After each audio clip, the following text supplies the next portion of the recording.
नमस्कार, आप देख रहे हैं द क्रेडिबल न्यूज। मैं हूं शालिनी। दोस्तों, इस वीडियो में मैं बात करूंगी उस राजनीतिक बीमारी की जिस पर हमारे पीएम नरेंद्र मोदी हर मंच से हमला करते हैं, परिवारवाद।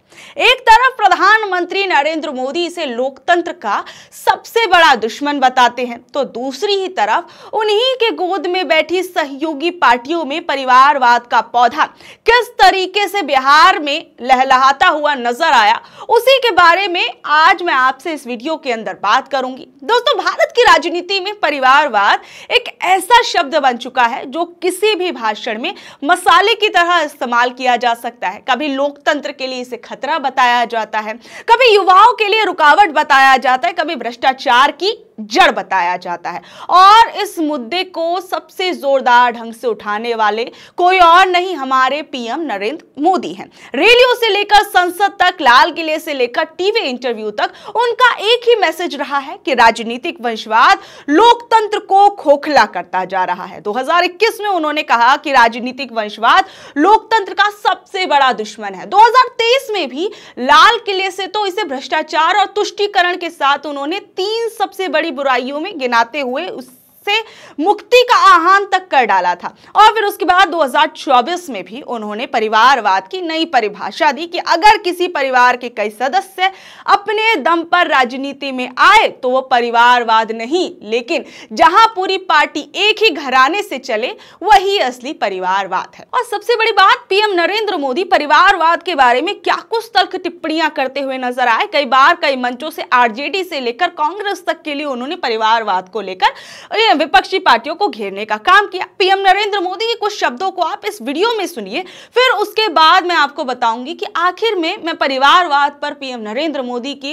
उन शब्दों को आपको इस वीडियो की शुरुआत में क्यों गिनवा रही हूं। तो सुनिए। साथियों, हमारे लिए राजनीति और राष्ट्रनीति साथ साथ चलते हैं। हम राष्ट्रनीति से राजनीति को अलग कर करके चलने वाले लोग नहीं हैं, लेकिन ये भी सच्चाई है कि अभी भी देश में 2 तरह की राजनीति चल रही है। एक राजनीति है परिवार भक्ति की और दूसरी है राष्ट्र भक्ति की। केंद्रीय स्तर पर अलग अलग राज्यों में हमारे यहां कुछ राजनीतिक दल है जो सिर्फ और सिर्फ अपने अपने परिवार के हितों के लिए काम करते हैं। परिवारवादी सरकारों में परिवार के सदस्यों का स्थानीय निकाय से लेकर संसद तक में दबदबा रहता है। ये लोग भले ही अलग अलग राज्यों में हो, लेकिन परिवारवाद के तार से जुड़े रहते हैं। एक दूसरे के भ्रष्टाचार को ढककर रखते हैं। बीते दशकों में इस वजह से देश का बहुत बड़ा नुकसान हुआ है। इन परिवारवादी पार्टियों ने देश के युवाओं को भी कभी आगे नहीं बढ़ने दिया। उनके साथ हमेशा विश्वासघात किया है। और आज हमें गर्व होना चाहिए कि आज भाजपा ही इकलौती पार्टी है जो इस चुनौती से देश को सजग कर रही है, सतर्क कर रही है। देखिए, आप लोगों को याद होगा जब परिवारवाद पर पीएम नरेंद्र मोदी बात कर रहे थे तब विपक्ष ने उन पर प्रहार करते हुए कई बातें कह दी, उनकी कई पर्सनल लाइफ पर टिप्पणियां कर दी। तब उन्होंने एक बहुत ही भावनात्मक नारा दिया कि मैं हूं मोदी का परिवार, मतलब 140 करोड़ लोग ही उनका परिवार है। तब एक बहुत बड़ा कैंपेन चलाया गया था। ये चुनावों से पहले हमने देखा था कि किस तरीके से बीजेपी के कई लोग या फिर बहुत सारे लोग जो थे वो मैं हूं मोदी का परिवार वाले पोस्टर ले लेके चल रहे थे। इधर बिहार में उसी परिवारवाद को लगातार जंगलराज से जोड़ते हुए उनका संदेश रहा कि लालू राबड़ी का दौर परिवारवाद कुशासन का प्रतीक था। रैलियों में वो कहते रहे कि नीतीश जी और मेरे कोई रिश्तेदार राजनीति के अंदर नहीं है और विपक्षी दल केवल अपने परिवार का विकास चाहता है, एनडीए सबका विकास चाहता है। बिहार चुनाव में ये थीम लगातार दोहराई गई कि युवाओं को रोकने वाली बीमारी है परिवारवाद और बिहार की जनता इससे मुक्त होकर सुशासन को वोट दे चुकी है। पर राजनीति में मोड़ हमेशा वहीं आता है जहां लोग लीस्ट एक्सपेक्ट करते हैं।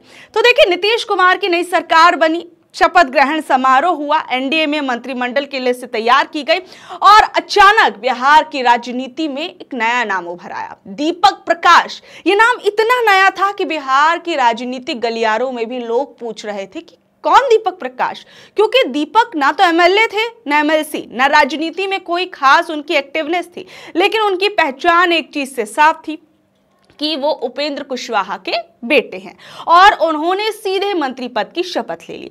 और सबसे मजेदार बात देखिए कि इन्हीं बिहार चुनावों के अंदर उपेंद्र कुशवाहा की जो पत्नी थी उन्होंने भी सासाराम से चुनाव जीता। यानी बात साफ है कि पत्नी विधायक बनी और बेटा चुनाव लड़ रहा है और पिताजी तो पार्टी के मुखिया हैं ही। तो देखिए, जब सवाल उठने लगे कि आखिर में ये क्या हो रहा है, तो मैं आपको बता दूं कि चित्रा त्रिपाठी उपेंद्र कुशवाहा का इंटरव्यू कर रही थी। उस दौरान ये बयान सामने निकल कर आया, सोशल मीडिया पर भी काफी ज्यादा वायरल हुआ कि कहीं हमारे विधायक मंत्री बनकर पाला ना बदल ले, इसलिए बेटे को हमने मंत्री बनवाया। ये तर्क सोचिए कितना अनोखा है कि इसे सुनकर राजनीतिक विज्ञान के प्रोफेसर से लेकर न्यूटन तक सोच में पड़ जाए कि मतलब विधायक मंत्री ना बन जाए और तो जो डिफेक्शन का खतरा बढ़ सकता है, इसलिए बेटा मंत्री बना लो, सबसे सेफ रहेगा। यानी आप सोच सकते हैं कि किस खौफ डर से वो कह रहे हैं कि हमें ऐसा डर लग रहा था कि हमारे जो विधायक है वो मंत्री ना बन जाए, पार्टी ना तोड़ ले, इसलिए हमने भैया अपने बेटे जी को मंत्री बना डाला। सोचिए।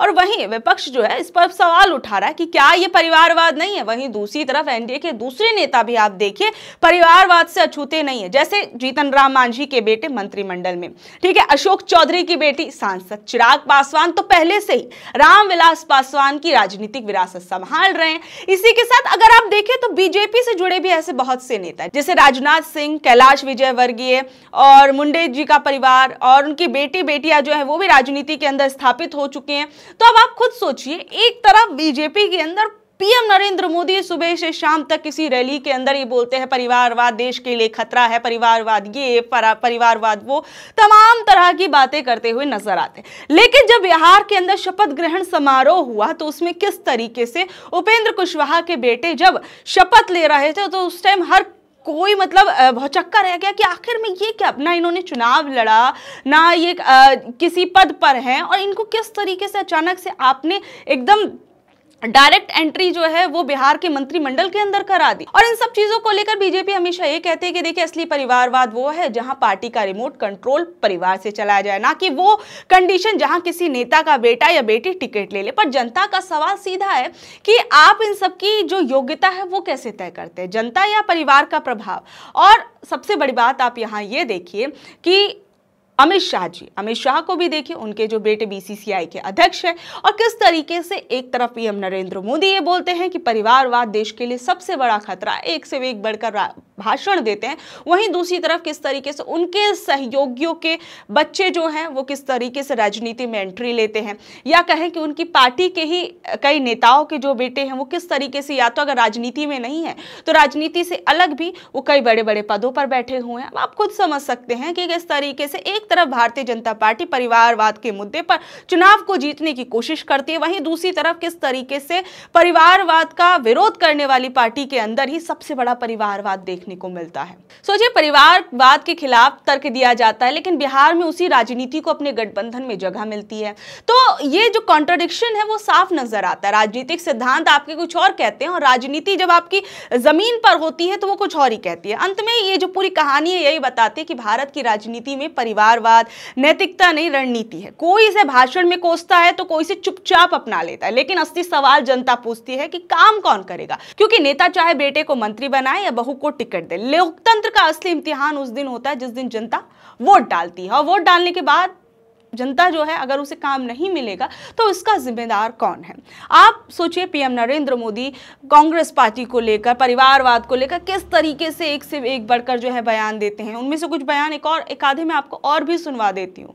लेकिन जहां तक कांग्रेस का सवाल है, उनसे सबका साथ सबका विकास इसके लिए कोई अपेक्षा करना, मैं समझता हूं कि बहुत बड़ी गलती हो जाएगी।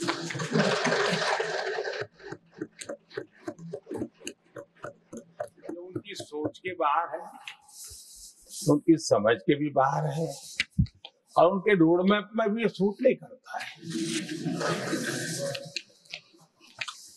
क्योंकि वो इतना बड़ा दल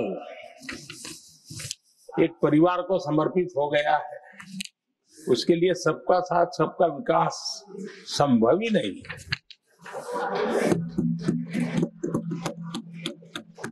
आदरणीय सभापति जी, कांग्रेस ने राजनीति का एक ऐसा मॉडल तैयार किया था जिसमें झूठ, फरेब, भ्रष्टाचार, परिवारवाद, तुष्टीकरण, सबका गालमेल था। जहां सबका गालमेल हो वहां सबका साथ हो ही नहीं सकता।